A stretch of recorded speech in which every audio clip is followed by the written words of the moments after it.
Good afternoon, Mr. Samir, Professor Samir, and boss Samir. Nice to talk with you, and nice to see you in Shenzhen again.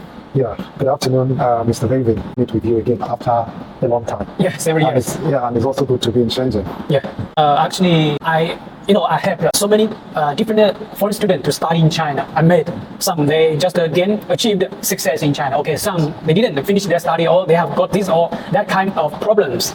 But you, Professor Samir, I saw you as a much successful people in China. So before coming here today, I asked some of the foreign students, they left some questions. So if you don't mind, I just ask those questions to you, okay? Sure, thank you so much for your kind words. I would say this. And of course, it's my honor and privilege to respond to whatever questions you have prepared for me today. As much as I can answer them, I hope I would be able to answer them satisfactorily.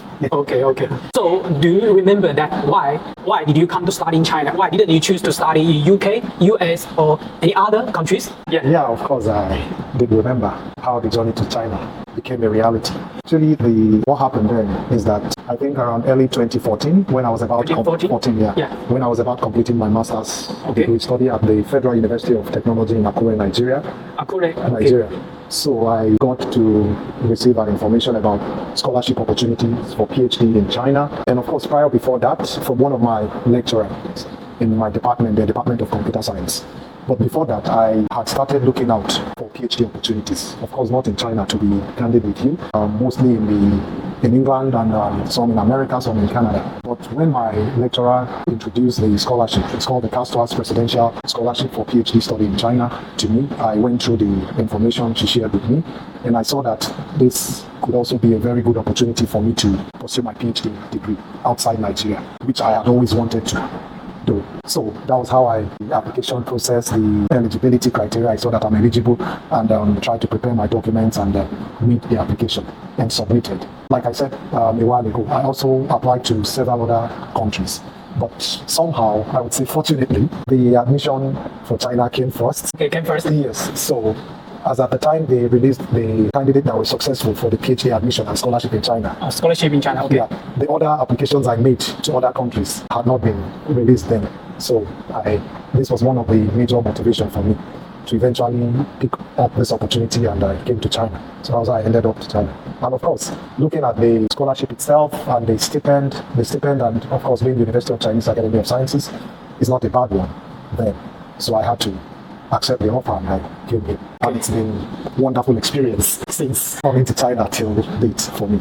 Okay, so China is lucky. China is lucky that they provided admission to you first, and then you chose China to study. Chose the UCAS. Yeah, UCAS, University of Chinese Academy of Sciences in Beijing. Yeah. Well, yes, I'm also lucky to have been given the admission and the scholarship as well, because of course then a lot of people applied for the same opportunity. And obviously, it's not everyone that did apply that got the admission and scholarship. So I would as well consider myself lucky. Okay, successful people always say that they're lucky. They didn't show their ability, their power. All right. Okay, second question. I heard that you wrote an attractive study proposal. So can you guide that how to write down a very good study proposal to move the supervisor to our students? Well, that's quite interesting. Well, as it relates to the research proposal I wrote while applying for the PhD scholarship at the University of Chinese Academy of Sciences, I think one of the things I looked up on, and as well that guided me then, was my PhD supervisor's profile on the official website. Of course, I had to quickly browse on the official website of UCAS, where I found my PhD supervisor's profile, and then try to read up some of the papers he published and see how I could write a proposal in his line. And one of the reasons why I did that is, I believe then, even till now, most supervisors would want to admit students whose interests somehow align with their interest in terms of research, what they are doing. So, having said that, I read a couple of his papers, the papers he published in his lab, and somehow I wrote a proposal that aligned with that. And when I approached him and sent forth my proposal, he was very interested in it, and somehow he gave me some advice. Then based on that, I proceeded with the other documents I needed to prepare for my application, and as well added my proposal, my research proposal to that and submitted. Okay, I see. So, yeah. Firstly, you need to research about the university, the website, the supervisor's profile. Try to see what the supervisor, he or she, is doing. Okay. I think it's important. Okay. Because if you don't do that, I think, and your area of interest does not overlap or align with your prospective supervisor's area of interest, he may not want to accept you in the first place. So most times, so most times most supervisors would prefer to support the application of a PhD or even master's student whose interests align with what they are doing. Their area, research area. Okay, I see. First, you need to research, do the research. Exactly, find out what they are doing and read some of their papers if you can find online. If you can't, then maybe you may need to write them email sometimes. And of course, I believe they would want to share their papers that have been published with you, so you can read and try to understand what they've done, and based on that, you might be able to come up with your research proposal. If you are interested to pursue your PhD or master's in that area, you can come up with a proposal. Okay, very good. That will be a very important step. Firstly, just research the supervisor before. Exactly. Okay, that's very good suggestion. Thank you. Okay. So another question is that you studied in Nigeria for master and bachelor degree. Okay, then you got the PhD at China, SIAT of UCAS. Yeah. So how do you compare the higher education between the two countries, this China and Nigeria? Well, that's an interesting question. Yes, it's quite just free discussion. Yeah. Of course. Well, I would say my first degree and master's degree, like you mentioned, I didn't obtain them from Nigeria. Yeah. The academic system in Nigeria is a bit different, but more or less similar in some aspect to that in China. If I would say, based on my personal experience, is that here in China, I think I had opportunity to some facilities, to be honest with you, that would be relatively challenging for me to have access to back home, which would help me progress well in my research, here in China. I mean, SIAT, UCAS, that's one aspect. Then, of course, there are a little bit struggle, like in Nigeria. Most of the things are done in English, and of course I believe you are aware that Nigeria's official language is English. We all study with English from primary to secondary to university level. So the medium of instruction is quite different to an extent, even though SIAT has a good number of international staff, supervisors and all that. But sometimes you have to engage or interact with some of your colleagues here who are the Chinese. Yeah, exactly. And it's a bit difficult, in terms of getting along, because the language here is Chinese. And exactly. Yeah, like for me, when I first joined my group here, my supervisor would kind of tell, when we have like lab meetings, he would ask the Chinese to prepare their PPT in English. Okay. Even if they want to present in Chinese, he will ask them to prepare in English so that I can understand. And even sometimes he tells them to present in English as well, so that I can follow. But of course, not all the meetings. So these are some of the differences. I had to struggle with things like comprehending when it comes to academic meetings here, which is quite important for the PhD program. Unlike in Nigeria, where those barriers are not there. Overall, I think that's what makes, the peculiarity of the educational system in Nigeria is quite different in some ways from that of China. And that's what makes life interesting to me. Okay. It seems you like the challenging. Yeah. Okay. And even for some of us, although my Chinese is not that excellent, but it's also a way for some of us to it's like a motivation for some of us to learn Chinese language. And which I think, to be honest with you, it's really important for international students. If you come to China, you spend some time, let's say 3-4 years or more, I think it's important to be able to learn and speak the language, at least in a decent way. And such even gives you an advantage in certain ways while living in China, even if you decide to move out of China. For the fact that you understand Chinese and you can speak fluently, this might bring you some benefits wherever you are, in the future. So you overcome the language barriers. Yeah, basically, yeah. Basically. Okay. What is the most difficult time or difficult things during your study PhD in China? Have you ever developed like self-doubt and how to release stress when it's high? I'm angry, stress, pressure. Okay. Well, I would say, from my experience during my study here, during my PhD program, the period that was really challenging for me most, and of course during that period I was always nervous, like self-doubt, sort of like never self-doubt. Yeah, like always fear, Positive. No, negative. Like I'm always afraid of the challenges here. Was when I first started my PhD program. Not during the coursework in Beijing, because I spent about 4 to 5 months or thereabout in Beijing doing my study, doing my coursework. Then I came to SIAT for my research. Yeah, in Shenzhen for my research. So during the time I came here, immediately I came, the research, even though I, of course, wrote a proposal, but it's quite different from what I did back home.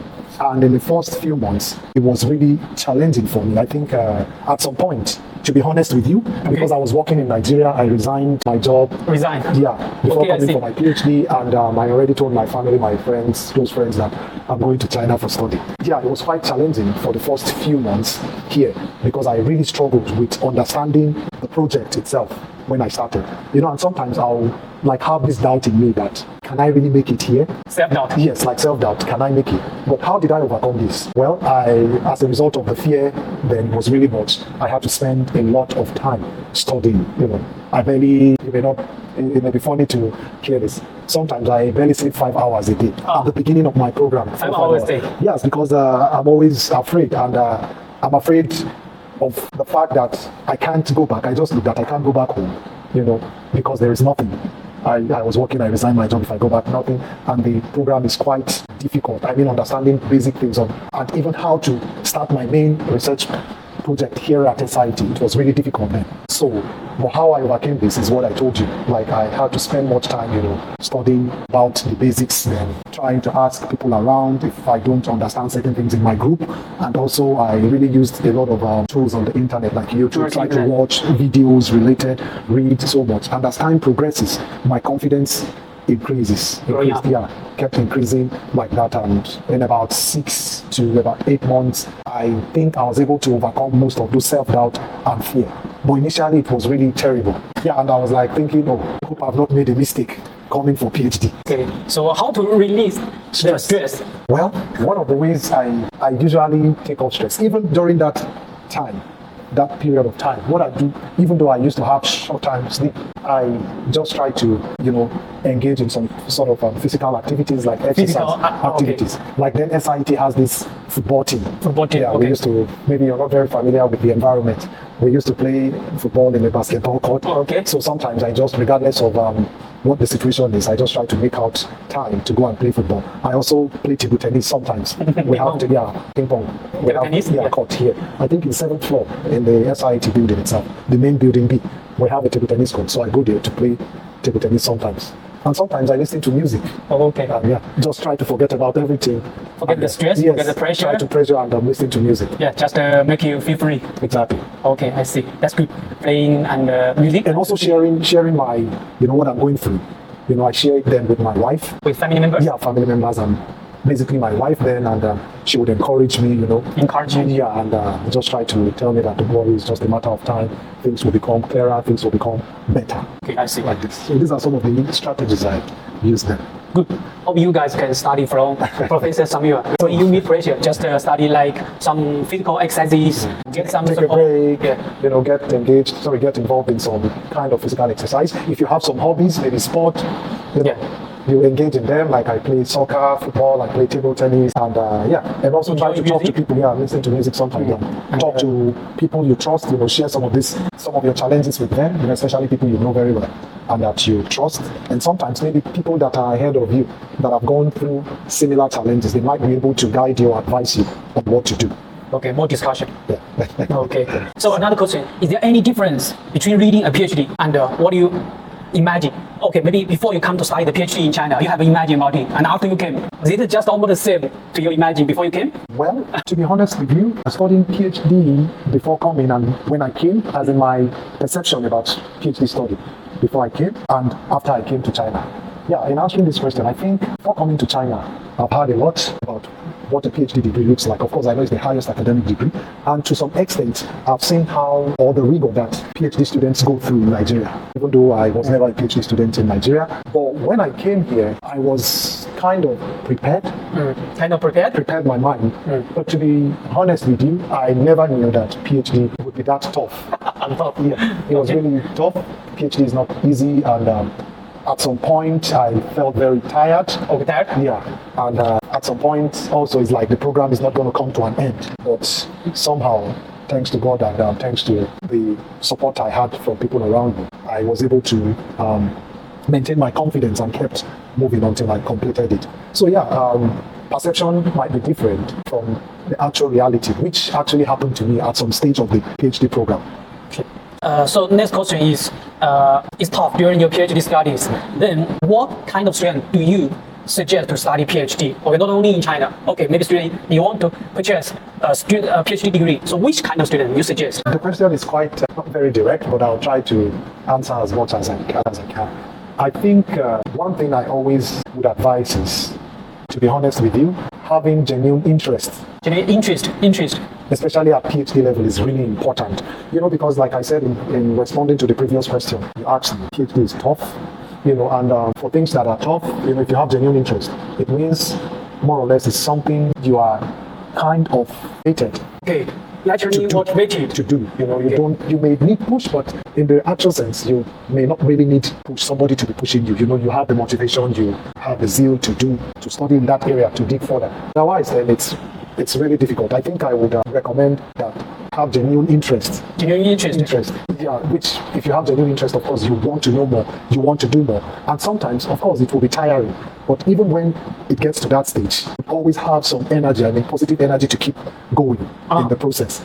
Otherwise, it's really difficult. And sometimes such students who don't have genuine interest might fall out of the way. Well, some would argue with you that they may not have genuine interest, but they still completed their PhD. I can agree with them. Okay. So it's important when you talk about what kind of student would I recommend. Well, I think this is more personal. It's more dependent on the person, the student itself. You need to understand what PhD is all about, what the requirements are. And I think it's also important to talk to people above you, people that have gone through the process, so they can educate you more and counsel you based on what you want and what you're looking at, or what you think PhD is, or perhaps what you want, what you want, or what your drives are. Yeah, like your motivation are. Otherwise, then it's difficult to decide this. Okay. So before starting the PhD, just consider more. Yeah, think carefully.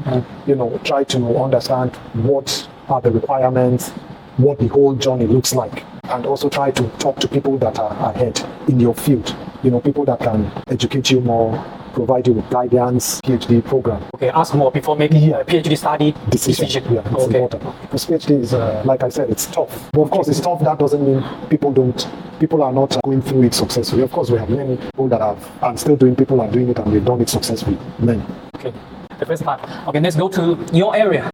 Yeah, currently your research area is the most hot topic, like machine learning, human-machine interface, blah, blah, blah. So can you introduce that a bit, please? Your research area, please. Well, thank you for that. Yeah, you are the boss in the area. No, just still learning a lot. There are still a lot to learn in the area, and as you know, machine learning and its applications are currently evolving, still evolving in many areas. Okay, yeah, my area of interest and in which I've been working in the recent years, research area is on identifying some key problems, intelligent systems that focuses on, for example, the rehabilitation of the limb functions, the restoration of the lost limb functions, like the artificial limbs, or some kind of exoskeleton robots, like some robots that can help certain kinds of patients regain their lost limb functions. For example, people with stroke, individuals with stroke.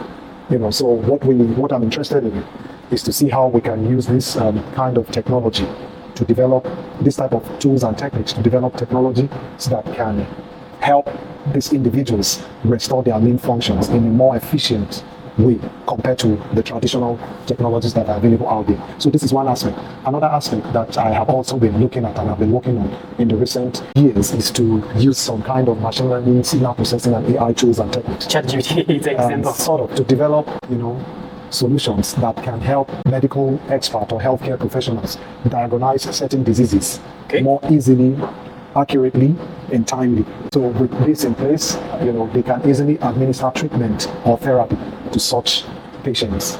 So these are some of the things I've been looking at and I'm still interested in working on. Okay. Just like having a kind of decision support system. Decision support systems. Okay. For medical experts or clinicians that can make their job more easier, faster, and even more accurate. Nice. Maybe we can expect that someday. Just an area we got the most recent research result for Professor Samuel. Okay. So when talking about your area, maybe I cannot say much, but maybe we can leave those questions to our clients. Maybe next time they can ask more, and I can send those questions to you. Okay, sure. Basically, you can just, I think, in summary, my research area is focused on, tools and techniques to develop, solutions, effective solutions in the field of rehabilitation robotics and also the clinical decision support systems. Just these two branches. So of course I'm happy to receive their questions, and I will try to respond as accurate as I can, and as soon as I can. Thank you. And okay, as I know that now you are studying, now you are you're moving to UK. So this question is a bit tough for you. Why didn't you stay in China instead of going to UK? Well, there are multiple factors to that. Yes. Well, I feel the only permanent thing in life is change, right? Yeah, change remains the only constant thing. And I think, it was time for me to move. It's time for you to move. And of course, I had to consider some personal factors and as well as family. Family. Yeah, factors. So putting these factors together, I think it was a good decision for me to move. But notwithstanding, I always say that China has offered me a lot of opportunities here, and I'm grateful for that. And I still see China as I would say, place where I have strong tie with, and I'm always happy and looking forward to opportunity to come to China for more cooperation. Yes, and I believe in the coming years, I think we would have I would have opportunity to also frequent China, and I'm happy to scale up cooperation or collaboration. And more interestingly, I think science has no boundary. Okay, science no boundary. Yeah, okay. No boundary. So regardless of whether I'm in the UK or in China or in Nigeria or any part of the world, opportunity to do some joint work that can help move science, technology, and innovation forward. I think this should be the main point and the main focus, regardless of the location of where I am or where my cooperators or collaborators are. So yeah. Okay, I see. And so China is a base also. Your second home. Yeah, base. Okay. And so, you are a successful professor and a successful foreign student studying in China before. Regarding how to get those successes, a lot of students want to ask, what is your daily work and the rest of time? How to arrange your time? Well, that's quite an interesting question. I'm happy to share my experience and how I try to manage things. But I think it would vary from, though it might be helpful, but this would vary from individual to individual. Well, for me, I think my daily work lifetime during student or during work, I don't know. Yeah. Okay. Yeah, of course, I spend a reasonable amount on my work. Reasonable amount. Like, for example, I come to work as early as I can, let's say 8, 9 a.m. I would have been in the office most times. And apart from the break sessions, I won't leave until, let's say, until it is night, except for the times that I need to do one or two things at home, or maybe pick up my kids or take them through some lessons if I have to, and also spend some time with them if I have to. And then I think most other times I spend doing my work, and the few times I make out for playing football and seeing friends. So yeah, I spend a significant amount of time on my work, and the reason is I think now I'm still very young person, but maybe I'm growing old. But during the time of my Ph.D, I feel I'm still very young and I'm still energetic, that I can do more now. And perhaps several years later, I might not have the energy, even if I want to do more, to do the things I would like to do. So I feel it's just, this is my thinking, that it's just right for me to use my energy, the energy I've got now, to push myself forward in my career, so that later in life, even when I don't have much energy again, I would have perhaps grown or risen to a level where I can easily manage things, but rather than trying to struggle. Nice. Yeah, so this is, and again, this depends on the individual. Maybe what works for me may not work for you. For example, I know people that like to work all through the night. They are more productive. They prefer to work through the night. If their supervisor allows them, they will rest during the day. Yes, I can work into the night, but I don't like to work all through the night. I can work till 1, 2 a.m. It's okay, but not working all through the night till 6, 7 a.m. No. Too tired. So, but I know people that, this kind of routine works well for them, and they are very efficient and productive. So sometimes it depends on the individual, to be honest with you, from my experience. Okay, just from my meaning, it is that you have almost the normal work time in China, maybe with some other Chinese normal time. No, I don't have 8, 9 hours. I do more. Oh, do more. Yeah. I mean, 8, 9 a.m. you start work, okay. And evening you go back, right? 5, 6. 5. No. Like what time you return? 11? No. 12, 1, 2. Oh, sorry, I misunderstood you. Yeah. Oh, okay. 12, 1, 2. Then in between, if I have some things to do, maybe pick up my kids from school sometimes, take care of them, I'll quickly go or spend some time with them. Yeah, because my home is always close to the school and the workplace, my school and my workplace. So sorry, I just misunderstood. So I spend significantly more time. He like 8 to 9 go to office, go to lab. Then in the evening, 12 or 1 p.m. go back. So like every day he spent in work like 15 to 16 hours or even longer. Maybe. So as a friend, I suggest that you spend more time with family, please. And, take care of your health. Of course, I'm trying to. Thank you for that advice. Okay, so that's part of the. Yes, please. That's part of what I was trying to say. That I have now I feel I have the energy I can do now. Okay. But maybe 10 years later, even if I want to, I cannot because I don't have the energy. I see. Keep health, please, and don't get too tired. Yeah. So I know you are always hardworking. Involving in exercise, is very important. To relieve stress. Even if when you walk for a long time, you will also try to engage in exercise. Keep healthy. Make sure you keep you have mental health. Keep safe. Ensure you have sound health mentally. Mental health. Yeah, mental health. Okay, another question. Some students achieve success in China, some fail. So every year there are so many students studying in China. So which kind of students do you suggest to study in China? Okay, for example, that kind of student, we don't suggest you come to study China. Okay, so you have any suggestion? Yeah. Well, I think in terms of students coming to China to study, to be honest with you, I think it is relative. One of the things, studying in China comes with a lot of challenges. Exactly. One is the fact that they need to understand that in China, they may have to take courses not in English language. Some, maybe not all. Maybe some students, their program will be English taught, so they don't have to. Even with the fact that it is English taught, in their day-to-day routine, day-to-day activities, they still need to learn Chinese. It's very important. That's one. Two, also, they need to let the student know for every program as much as possible what it entails. What it entails. Yeah, what is required for whatever program the student is coming to China to do. The reason why I'm saying it's difficult for me to say which category of student can come to China is because, of course, one thing is certain here, that the students need to be motivated. Yeah, you need to know that it's not going to be easy like that in China. And part of the reason is because here there is language barrier. This is one. Then secondly, in a way here, China is like a fast-paced society, like fast. As far as I know, fast moving. I think at least the cities I've lived in, Beijing and here, things fast, you have many things at the same time. So you need to know that this is how it is. So you have to prepare your mind. Because if we say, okay, some student did their first degree in Nigeria, or even bachelor's, which is first degree or master's, and they want to come to China for further degree like Ph.D. or master's. Some of those students, maybe they came out with not very good grade. But that doesn't mean that if they come to China, they cannot do well, So it depends on several other factors. Being aware of what it is and trying to give this student clear and honest orientation of what they might meet here when they come. It's really important.